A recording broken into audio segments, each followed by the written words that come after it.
Welcome to Bariatric Business Accelerator, the podcast created for busy weight loss practitioners and their teams who want to systematize, simplify, and accelerate the growth of their new or existing weight loss practice. I'm your host, Karol Clark, and if you've ever felt like your referral network just isn't referring like it used to, this episode is for you.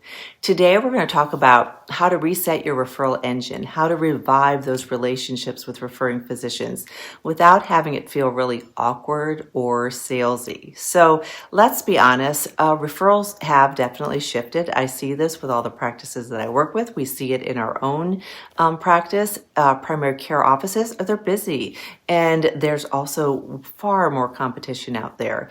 And virtual weight loss programs have changed the landscape dramatically for so many of us. But here's the thing. Physicians still want to refer to a practice that they trust. They want the best for their patient. They just need to be reminded why they should. Sounds too simple, I know, but let's dive into it. Some common breakdowns, as we know, that can happen is that perhaps you haven't touched base in months or maybe even years. Maybe you didn't have to.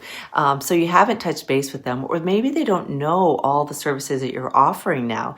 Maybe they need a refresher, or they've had staff turnover and your materials are outdated, could be another reason, and it's time to change that. So we also have to think about, what do referring physicians want? Because we have to make this easy for them to make a referral, as you know.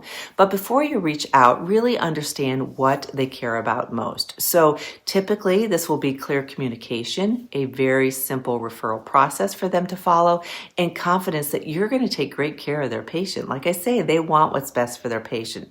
So what do you want to give them? What helps with this? So you want to have a one-page, maybe a referral refresh handout that talks about some of the things I just mentioned, some clear criteria of who you help, how to refer to you, and what to expect, and then contact information that doesn't send them down a phone tree rabbit trail, how to directly reach out to you. And yes, referral forms are simple and they still matter. So keep whatever referral system that you have simple and easy to use. So those are just some quick ways that you can get back in there.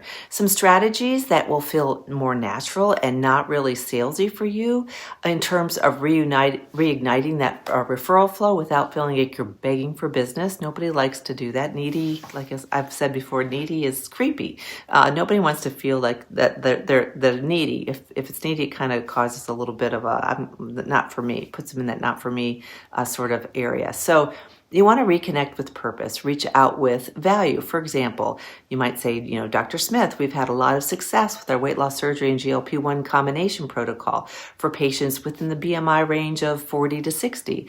I'd love to stop by and update your team with a quick 10-minute lunch or a Zoom meeting and let you know all about it. Secondly, you want to make it all about them. You want to ask, what questions come up from your patients about weight loss care? How can we make the referral process easier for you and your team? And then you want to listen to them, of course, and respond with the tools, PDFs, or access to your coordinator, whatever it is that's going to help with that.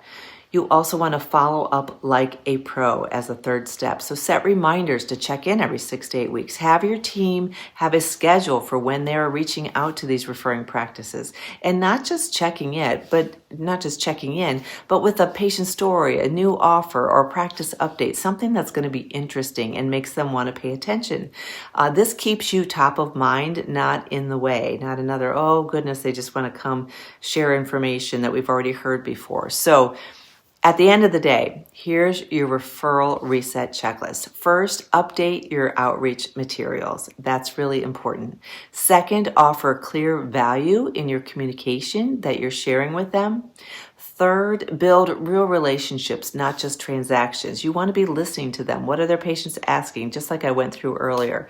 Fourth, you want to follow up consistently with helpful updates. Physician referrals don't have to be old school or awkward. With a little intention and structure, they can become one of your strongest pipelines again.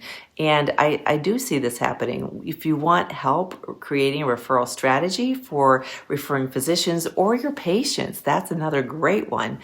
Please reach out to me. My team and I have helped dozens of practices rebuild their referral flow. And if today's episode episode helped you think a little bit differently, drop a quick review, share your thoughts, forward this to your practice manager, share it with some colleagues. And I do really appreciate you listening. I know that your time is extremely valuable, and I can't wait to have our next conversation, our first conversation, or even just to have you listen in for the next podcast. Thanks so much, and I hope you enjoy your day.